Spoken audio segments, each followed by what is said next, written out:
Good afternoon, everybody. Welcome to Turn It On series of Google Educator Level 1 webinars.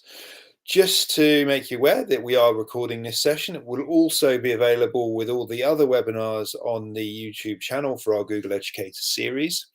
We'll share the link for that again at the end of this session, and we'll also place it into the chat. So if you need to go and pick it up from there, you are more than welcome to do so. As always, if you have any questions, feel free to pop them into the chat and we will do our best to pick them up during the session. Today is a slightly shorter session because we've covered some of the content in previous webinars, but it's still everything you would need to successfully undertake the Google Educator Level 1 exam if you wish to. The Google Educator Level 1 exam means that you register yourself with the Google Educators, and the Level 1 exam is a £10 fee that's payable by the school, and then you can undertake the questions that are associated with the content that we're covering during this course. So we've also covered quite a few of the areas to date.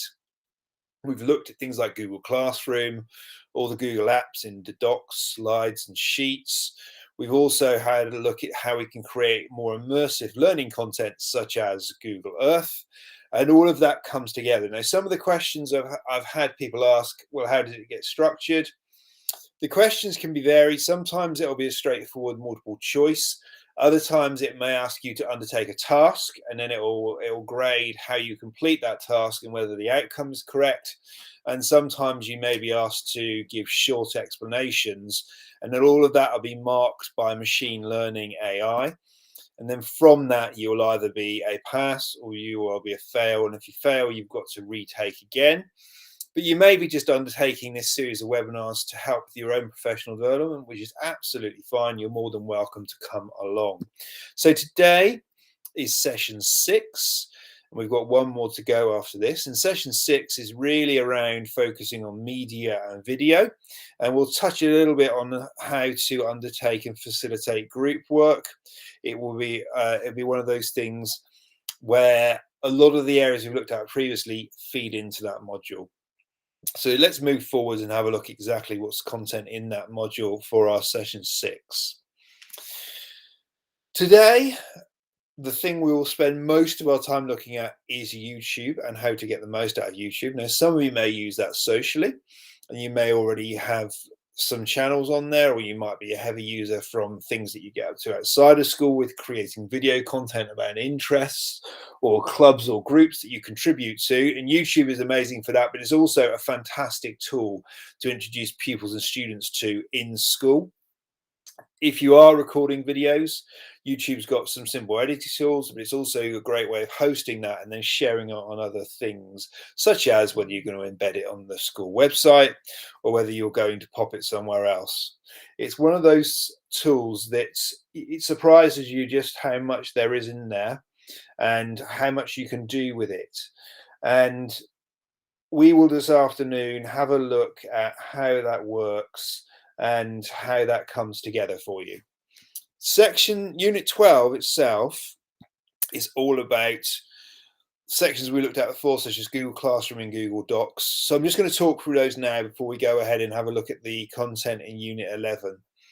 So for Unit 12, you need to be able to understand or demonstrate that you can open a Google Doc and you can create content and pop it into Drive. So that could be done independently. And if I reshare my window now and actually stop sharing the tab and share the entire window, share that one there. It might be, as I hear in my Google Drive, that you look at how to make a new Google Doc. And this overlaps with some of the previous sessions where we had a look at making Google Docs and how to manage that from Drive. So you can do it in here, make a blank doc, or you can start from a template. Or to go from the app launcher, you can open up Docs and then go a very similar route, but in Docs itself, and then end up with, if I open up one of the Google lessons here, there's a lesson plan available for the Google educators around writing an if-then adventure story, and you've got that open, and this might be your planning you're adopting as a teacher, and then you understanding where that sits in Drive and then how to edit it. As far as creating content, that's what you need to be able to demonstrate for the first point in Unit 12. Then, as we looked at in session 4, is then how to add that to an assignment and share that. If you can't remember how to do that, go back and look at the session 4 video, and that will take you into Google Classroom. We go through how to create assignments and how to add Google Docs and so far. We also looked at assessments and how the Google Docs can be used in the revision process, and you can add in questions. And we also looked at how you can use Stream in Google Classroom to stimulate discussion inside the classrooms. There's a lot of overlap with areas that we've already looked at coming into Unit 12. So one of the things that have become very clear from preparing to undertake your Google Educator Level 1 examination is that you need to have a thorough understanding of Google Classroom. And if you don't use it in a heavy way yet in your school, do set yourself up a demo dummy classroom, and we'll show you how to do that now. And then just use it, test it to destruction, have a go at all of the things that we look at in session 4, and just get used to what we're doing. So into Google Classroom we go. You can see I've got some here that are already created. As long as you have the correct level of permissions signed, you won't just see join class, you'll see create class, and then come into here and give your class a name. Once you've filled in all of the areas there, you'll end up with, such as I have here, a primary and secondary and a Google Educator Level 1 class. And then you can go ahead and start to experiment with posting in Stream and getting notifications in there. So there's some notifications that I've put in previously. And as we've said, going into grades and checking your work that you set for your pupils or students, and in classwork, setting either classwork to promote in Stream or setting assignments. And then when you set one of those assignments, you're more than likely going to attach a Google Doc. All of those things you need to be able to demonstrate for Unit 12. And then finally, in Unit 12, being able to choose the best tools to support classroom lessons and blended distance learning is really about pupils and students being independent in that as much as you guiding them, that you've got an entire toolkit there that you can tap into, and that with that you can make sure that you've got tools that will work there to give the learner choice.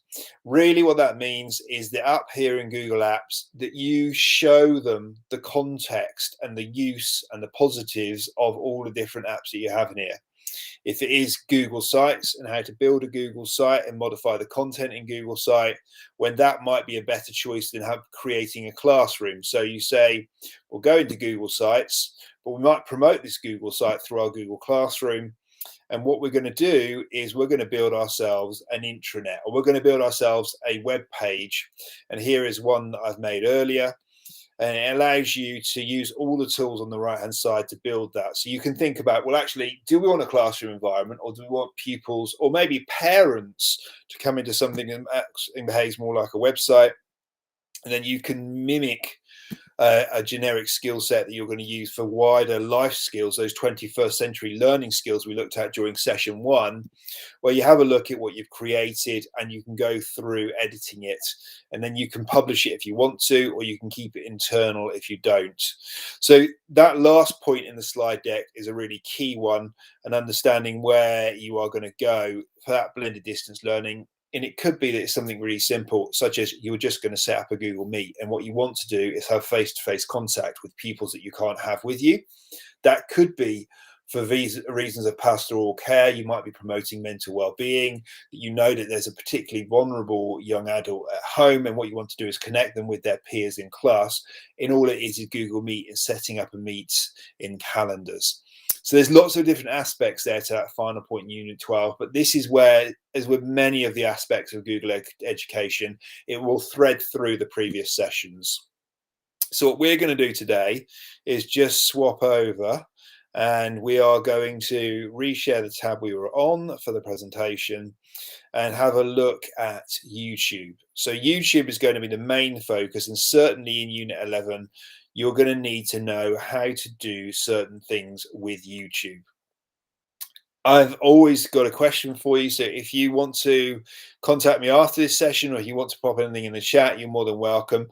I'll be really interested in how you've used the apps in Google Drive to create collaborative learning. And that's the essence of Unit 12. whether you've based it in Google Classroom and you've brought other apps in there, whether you've used those other apps in isolation and they're dedicated, I'd be really interested to know how that's been approached from your own personal perspective.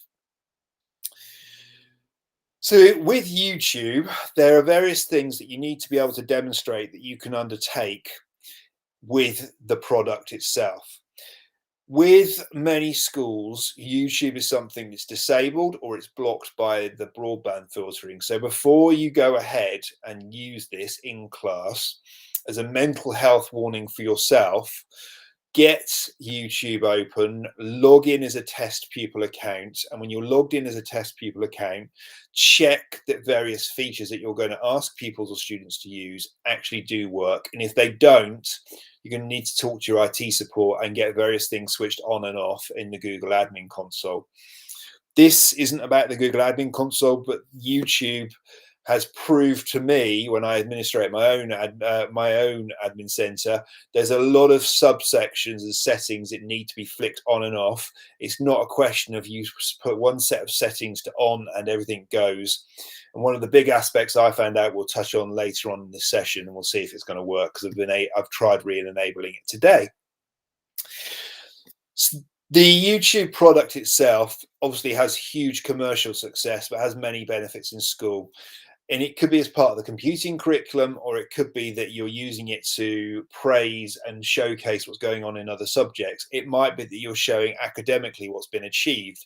It could be that it's an art project, and what you're doing is you're cutting together a gallery of pictures that have been created.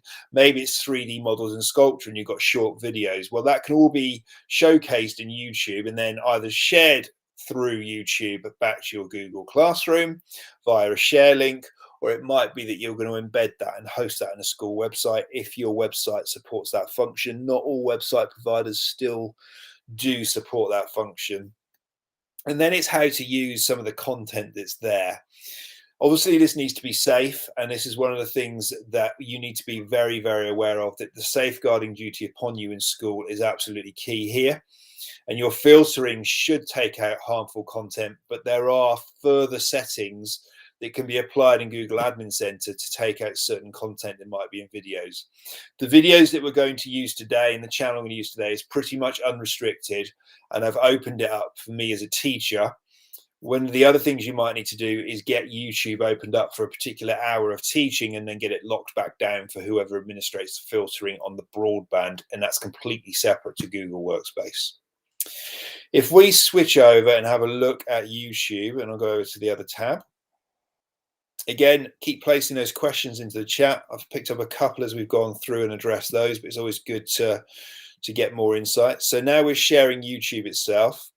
So this is the YouTube landing page, which you're probably very familiar with from using it outside of school and socially. But what we're going to do today is have a look at how you can use it in an education context, and we'll consider some of the things that you need to do, such as being able to set up your own channels, or subscribe to channels of others, or edit playlists, or share links. If we go into YouTube itself, one of the first areas you're going to get used to is the navigation bar on the left, and the 3 horizontal lines will open up that navigation bar and give you even more options here. So you can go into, for instance, channels that you subscribe to, and here's one that's from Turn It On, where all the Google Educator videos are stored. But at the same time, if I go back to home, you will find most of what is your content or your chosen content in the library. So the library button's on the bottom left. The first thing you'll have at the top is any play history and things that you've accessed. And if it's cascading off the side, you can always click the See All button and you'll be able to see greater amounts. If you've queued something up to watch later, which we'll show you how to do, it will appear in your watch later queue, and that's just things you find of interest. Maybe you're browsing around and you think, oh, that could be good. Or maybe someone in there's got an idea that I can borrow. Well, you can queue that to come back to. You can also have playlists, and we'll go through how to make playlists, but you can see there's one playlist there, and there's another playlist that we're using there. And then any videos that you've liked for other people's content, if you've got pupils doing this in a safe environment, they can like each other's videos as long as you've enabled that feature. So if we go back over to here, and before we go into how to do those things, settings are really important. If you need to get YouTube to work better on your school broadband and you're still suffering from a very slow broadband, what you can do is go to playback and performance. And then in playback and performance, one of the things that I've struggled to switch on today is the ability to override and choose the playback. Now, you can have a low bandwidth option, which I'm waiting to enable myself, but it gives you the ability to then have video stream in a more restricted format. So it's not so high quality, but you can still view YouTube videos. As a privacy feature, and particularly important with pupils and students, you do want to keep all your playlists private and you want to keep all your subscriptions private, and that will be on by default in Google Workspace for Education. And I'd advise not overriding those. Notifications are something that can be distracting. So as I said, I'm in here today as a teacher, so I've got all my notifications enabled, but the default for pupils or students is to have them disabled so that you're not constantly getting pings around notifications, things you subscribe to, new content coming on and so forth. Then to come back to the top option, it's your account, and this is where you can either create a YouTube channel from here, or you can go to the top right hand corner, you can click on your name. And what you can do is you can go to your channel there and it will allow you to go in. So the thing that I have switched on this afternoon is the ability to create a channel. And although all the settings are switched on for me as a teacher to use YouTube, there was another setting in the admin console around creating channels. So let's see if it works. Click create channel, and then it comes in and it looks like it might still be disabled. It is still disabled. It hasn't updated yet. It can take up to 24 hours as a point of reference if you change something in Google Admin Console. But what you would get in here is a YouTube channel just for you, such as the Google Educator channel that's owned by Turn It On, and it will allow you to curate your own channel. So what that would look like, if I go back to the library and show you again, if we go down, this is a Google Educator channel owned by Turn It On, and then it allows you to stack up videos in your channel and add content to that. And you can choose whether you want to make them private and it's unlisted, or whether you can make them public and listed. If you're working with pupils or students, I would urge you to stay unlisted. It makes it better from a safeguarding point of view because they can't be found and searched for. But as long as you've got the URL, or you can use a share link, you can then share that with other people and get that out there. If you want to get that URL into Google Classroom, all you got to do is take that. You could either add it to classwork, assignment, homework, or you could pop it into Stream if there's something you want to draw students' attention to. But it's quite easy to share content in YouTube, and we'll look at with an unrestricted video just how you can do that. So if I go back to YouTube again, one of the other things you can do is create yourself a playlist. So if I search for, let's go for Google Workspace for Education, and then we'll get some videos on Google Workspace for Education. If I want to make sure that I'm understanding maybe what's going on in Google Workspace for Education, and here's another person who's quite prolific with talking about that, click the three dots at the same time there, and you can save to a playlist, or that's also where you save to watch later, or you can add it to a play queue. So save to watch later is what we've already seen. You can then go back, and if you're flicking around on a search, a lot of videos, and you think, actually, that one's really good, or that one's particularly interesting, that's where you add them to that queue, or here is where you add to playlist. Now, I could tick and say, I want to add it to the Google Apps one, or I can untick and create a new playlist. And let's say that's Google Workspace for Education. And then those are going to go in there. I'm going to keep it as private and press create. And then when I go back to my library, what I will find, might need to update it, let it reload. There we go. I've got my Google Workspace for Education playlist. and that's private. But I can view the full playlist if I want to by clicking there. And then as I gradually add more videos in from YouTube in that list, they will start to stack up. And what that will look like, if I go back and I go to the Google Educator playlist, there are the videos stacked up there, and they're beginning to make a private resource for me. So it's another good way to promote creative research. If you are going to enhance with media beyond traditional research methods, either book-based or using the internet, what you can do is you can curate your own list of videos that you think might be interest or of use to you to help you do that.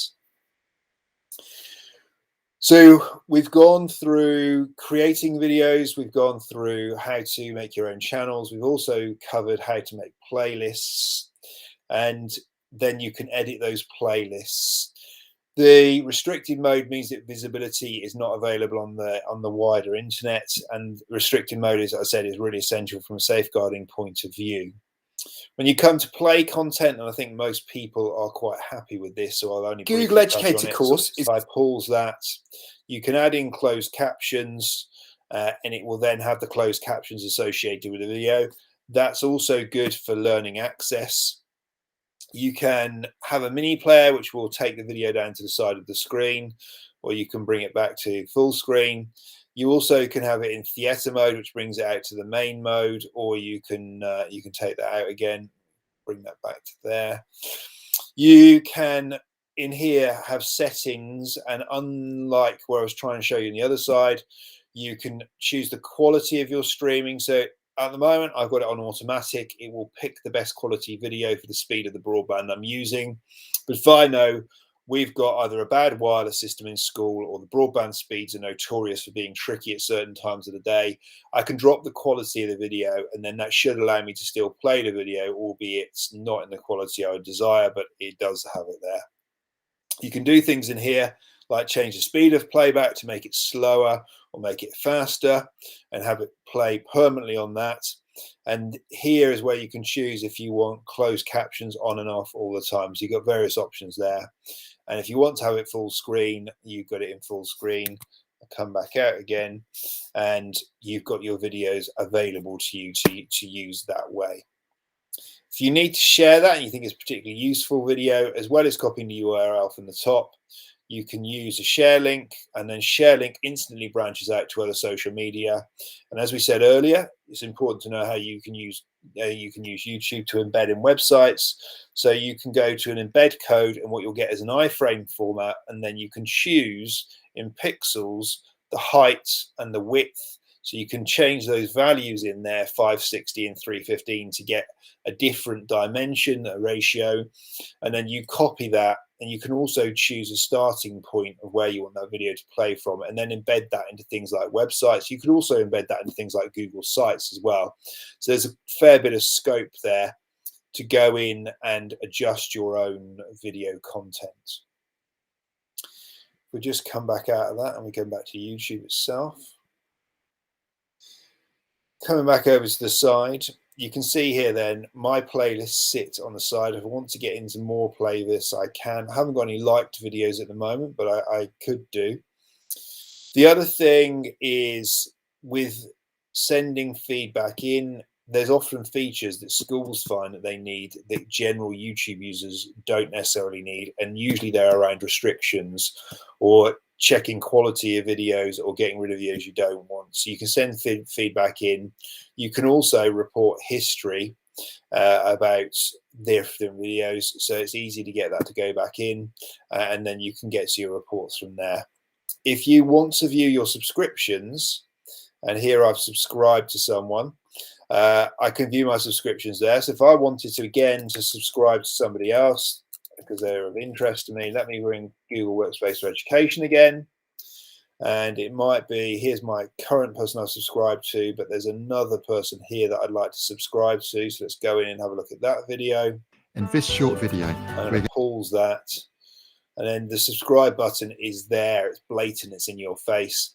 If I want to subscribe to Peter, what I'm going to do is press the subscribe button, and it will tell me that I'm subscribed.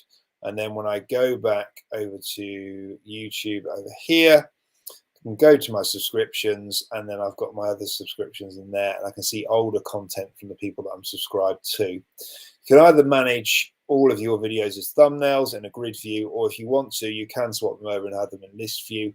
Personal preference, whether you just like to see them stacked up one way or the other, but it doesn't affect the way things are. If we jump back up to here, it can be frustrating sometimes, particularly with closed captions, that language or locations don't match with your videos. So it is important under your account to get those set at the beginning.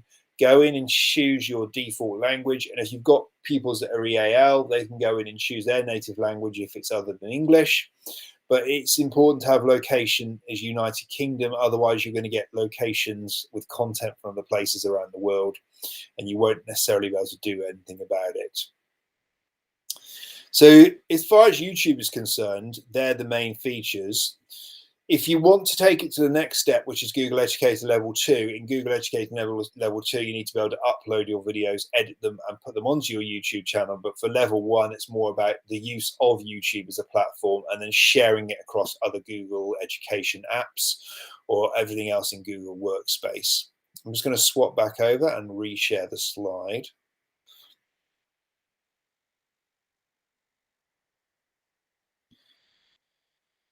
Again, keep those questions coming in. I can see questions that have stacked up, and I've been able to involve those in today's discussions, which are really, really useful.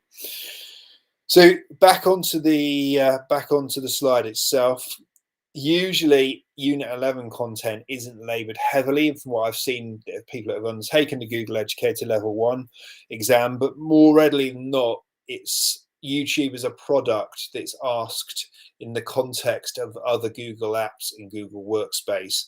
So it's really important that you know how to get to content and how to drill down and find that content, and how to make sure that you can then get that into those other apps that you're using. As far as today goes, we've covered a considerable amount with Google Workspace and also the associated apps, Unit 11 and Unit 12. So all I want to say is a thank you for coming along today. And I know some of you have asked about the channel that we've got with all these videos on. So what I'm going to do in the chat now is post the channel for Turn It On Google Educator Level 1. I'm just going to share that link there. So I will get that now and pop that in. But as always, if there are questions or you want to know anything else, we're always here. You can always get in contact with us, and we're more than happy to make sure that we can support you with what you're doing. I'm just going to put the link to that in the chat now. That's available there if you want to go and pick that up. And if there isn't any other questions this afternoon, that brings me to say that we've got one more session left in this series. If I quickly come out of the presentation and go back up before I stop the recording, just to get things in context. On the 8th of December, we will have a look, not necessarily at apps in Google Workspace, but we'll have a look at promoting global digital citizenship and positive behavior online. That really is a look at everything that Google strives to achieve by giving you Google Workspace as a tool and behaving appropriately in that Google Workspace. And quite often it's something that you need to talk about to pupils or students, because they may think that they can get away with certain things in the digital world that they can't get away with in a physical world. But all of that will be discussed in greater depth on the 8th of December. And also we'll have a look at some of the materials that might help you to prep for undertaking your Google Educator Level 1 examination, and a couple of examples of questions, things like checklists that might be of use to you as well. So thank you very much for coming along today. I am going to end the recording now, and I will see some of you again on the 8th of December on Wednesday.